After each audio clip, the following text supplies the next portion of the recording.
பொது இடங்களில் இனி சுத்திகரிக்கப்பட்ட குடிநீரை மக்கள் பெறும் வகையில் ஸ்மார்ட் வாட்டர் ஏடிஎம்கள் சென்னையின் பல பகுதிகளிலும் நிறுவப்பட்டுள்ளன.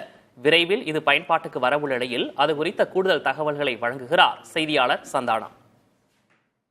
சென்னையில் குடிநீர் வாரியம் சார்பாக ஒரு நாளைக்கு 1100 மில்லியன் லிட்டர் பொதுமக்களுக்காக விநியோகம் செய்யப்பட்டு வருகிறது.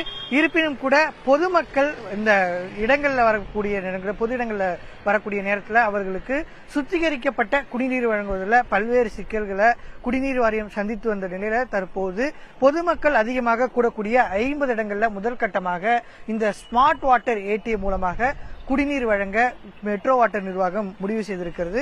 இந்த திட்டத்தை விரைவில் முதலமைச்சர் மு.க. ஸ்டாலின் தொடங்கி இருக்கிறார். நம்ம பார்க்கிறோம், இங்க பொதுமக்களுக்காக இந்த தானியங்கி இயந்திரம் பொருத்தப்பட்டிருக்கிறது. பொதுமக்கள் 1 லிட்டர் மற்றும் 150 ml வாட்டர் பாட்டில் மூலமாக பிடித்து குடிக்கும் வகையில் இந்த தானியங்கி இயந்திரம் வைக்கப்பட்டிருக்கிறது. 1 மணி நேரத்திற்கு சுமார் 250 லிட்டர் வரை இந்த தானியங்கி இயந்திரம் இந்த சுத்திகரிக்கப்பட்ட குடிநீரை பொதுமக்களுக்கு வழங்கும் வகையில் அமைக்கப்பட்டிருக்கிறது. அதே போன்று இந்த இயந்திரத்தில் பாதுகாப்பு வசதிகளும் பொதுமக்கள் யாரும் சேதப்படுத்துகிறாரா என்ற கண்காணிப்பதற்காக சிசிடிவியும் ஏற்பாடு செய்யப்பட்டிருக்கிறது.